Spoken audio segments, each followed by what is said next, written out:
Got a copy, guys? Yeah, still got ya.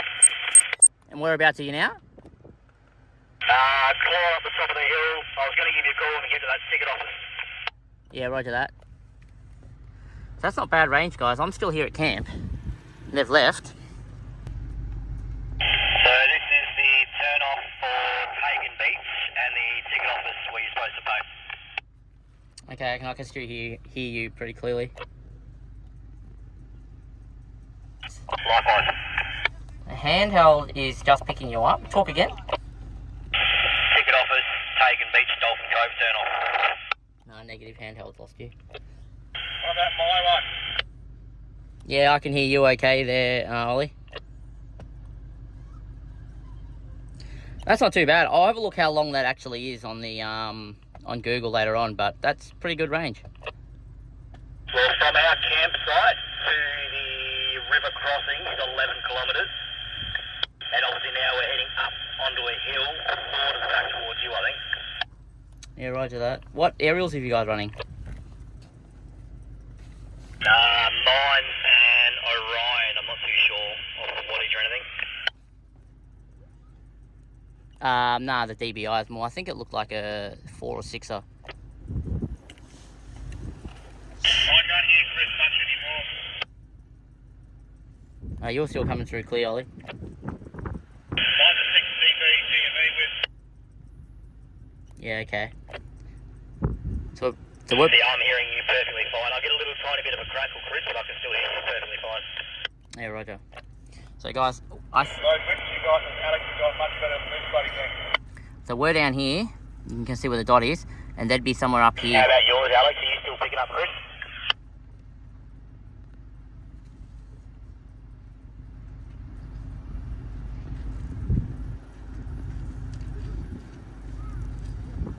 Nah, I don't hear Alex or anything. I just hear you, Helen. Yeah, Alex says you're basically static and you're starting to come through as a lot more static now, but I can still hear you. Yeah, roger that. Must be the cowboy, huh?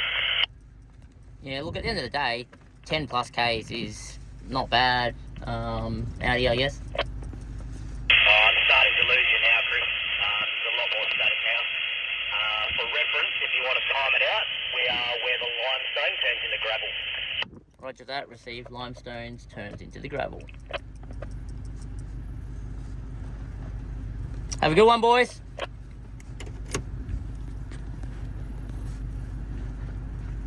I don't know where the limestone turns into the gravel, but that could be anywhere up here. But we'll have a look at that tomorrow when we go out. Anyway, so I give you guys that test. And in case you're wondering, that's coming off my...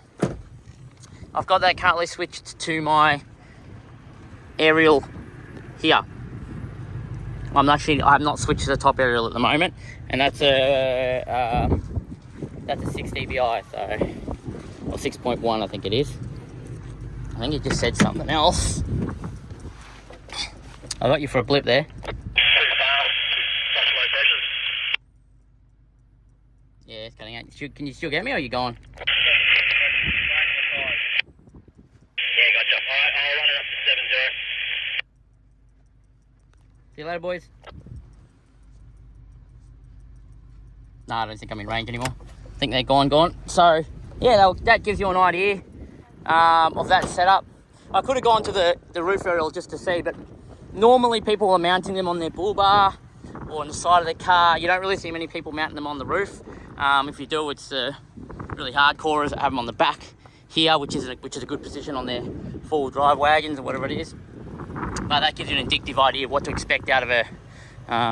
that's only a $120 aerial, and I'm just running a XRS GME 370, I think it is. So, but whether you run any UHF, they're all going to be 5 watt, all very similar expectations. Comes down to your aerial and your setup on your car. So, well, let's go to the shower. This is, in case anyone wants to know, this is how we shower. We use a Jucla tent. We actually have the Jucla hot water system, and we do sometimes take it if we're going to like the high country where there's running for fresh water that we can pull straight from the river. But on this trip we weren't too sure, so in here I thought I'd quickly give you the rundown. I've got basically just a 10 litre tank portable battery, which you just charge on USB-C from Kick-Ass. This shower system is just a sink, and you press the button to turn on, press the button to turn off, and have your shower. One person, for me, I can wash my hair with about 2 litres. The kids generally use about 5 litres each to have a full shower, and I can have a full shower for about 8 litres. I think the flow rate on this is a little high, but it's not too bad. It's you know, you just wash yourself up, and you come from the using section here to the dry section. You hang your clothes in here and your towel up here. You dry up and you get out. This doubles for a chemical toilet cubicle as well. But it's a little messy in here. It's not really clean, but it's kind of what camping ends up being for people wondering how we shower while we're camping. All right, many people ask me, how do we eat when it's raining, it's wet, and there's no outside living area? Well, with all of us, we've cooked our stuff and then moved it all inside, and we've all just found a spot where we can sit. We've got the heater running, just having our dinner. We'll probably put a movie on. Once we finish our food, we'll tidy up the floor and put the big screen up, projector screen on the back wall there, and chuck a movie on. Otherwise, it's Japanese style eating. Just finished our food tonight, and I thought I'd explain to you guys about today's solar. So today's solar, we only got about 800 watt hours, as you can see, on a 300 watt system. It's a very cloudy day here in Western Australia at Cape Arid. We just had a bite. We've just finished dinner. It's pretty miserable out there, so we're all camped out in here. We're thinking about chucking up the big screen and putting on a movie shortly. But for those that don't know, if you've got a red arc system, you can charge your red arc system from your secondary battery if you've got a direct DC input. Especially if you have a lithium battery. Because all you need to really do is connect your input off your trailer, of your red arc system, into your dual battery system. And if you go into your settings, and your red arc power settings, oops. Is it good? And you go into your battery management system and you turn DC trigger to on, and then you switch back to your main power, you'll see straight away it'll start charging off your car source, because it thinks it's a valid power source, and it's basically DC charging, which is the most efficient you can use to get power across. And sometimes that might be enough to get you over. For us, we're about 15%, and now we're at 53% and charging still.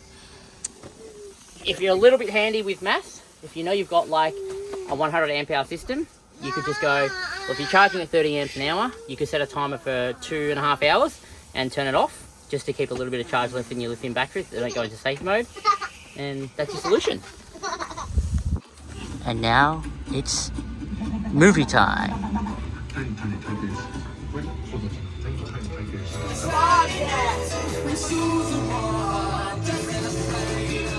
That was a good movie. Good movie? Considering you didn't want to watch it at the start, why?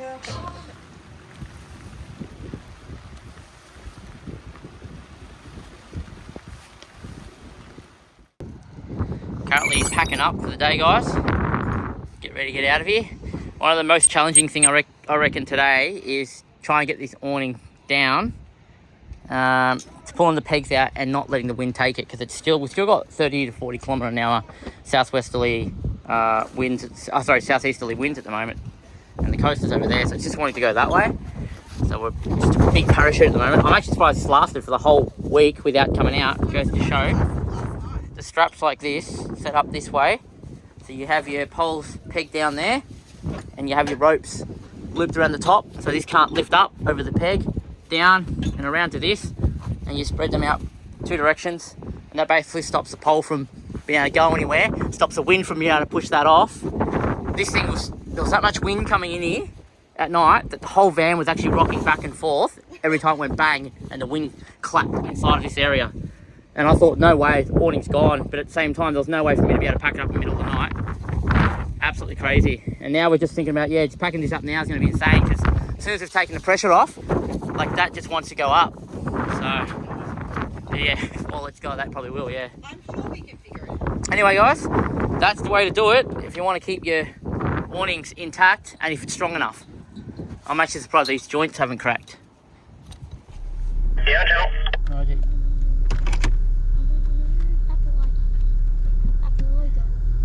Alright guys, well, we are just leaving camp now. Just driving out. It's a good little spot. You copped quite a little bit of wind. We got about 30 to 40 k's an hour winds apparently, and wasn't too bad. I reckon a little bit stronger than that. But yeah, yesterday was cloudy all day.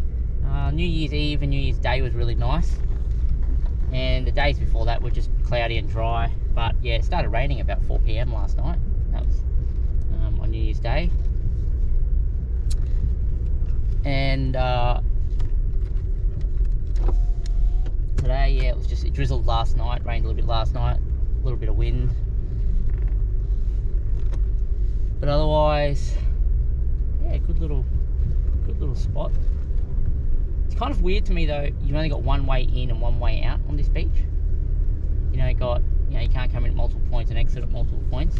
Even when you go for a bit of a tour around, it's all kind of off one main track. So anyway,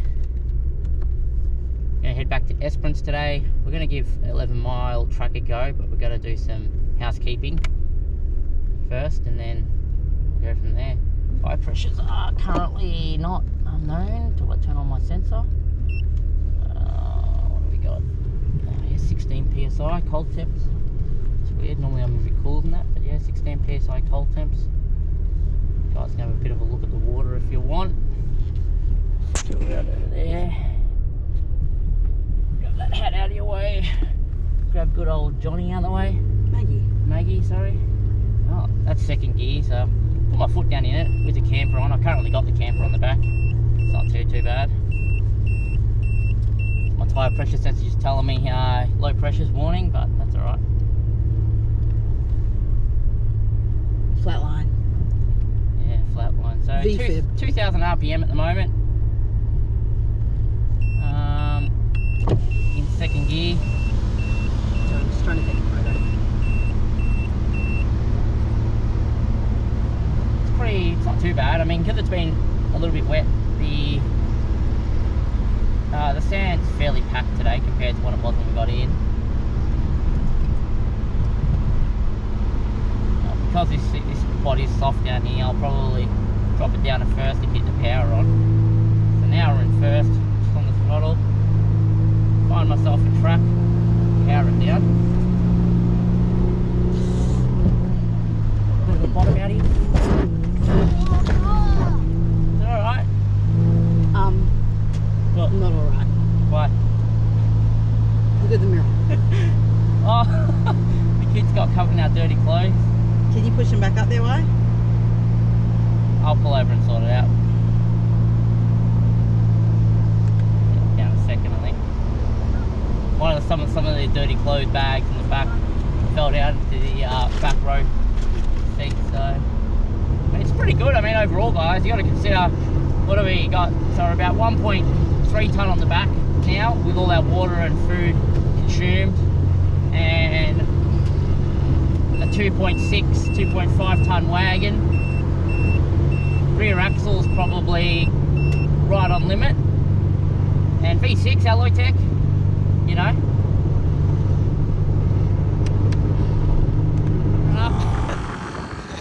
Just outside the dip point to the beach. I cannot believe how much sand is under there that's got collected. Swalings? Huh? Same as swalings? Your swalings look good, brand new. Oh yeah. No, they look good. There's nothing wrong with them. They look fine. What's wrong with them? Oh, look at this one. It's still attached. Yeah. But it's against the shock. It's fine. It's still on the sway bar though. Yeah.